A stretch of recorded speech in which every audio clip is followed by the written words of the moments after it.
Good morning everyone. Today the EDP children are going to do some activities that they have learned from science about hard and soft. Alright children, let's start. Are you ready? Yeah! Okay, Amos, can you pick up one thing and put accordingly? What's that? Hard or soft? Hard. Hard. Very good. It's your turn, Tiran.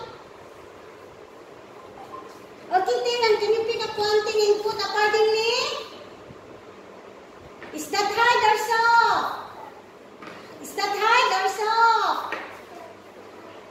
Hard. Okay, put. Okay, thank you, Tiran. Next, Odaya. Can you pick up one thing and put accordingly? Okay, is that soft or hard? Soft. Thank you, Odaya. Okay, let's do one more.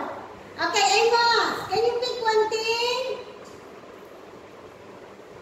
and put accordingly? Okay, is that hard or soft? Hard. Thank you.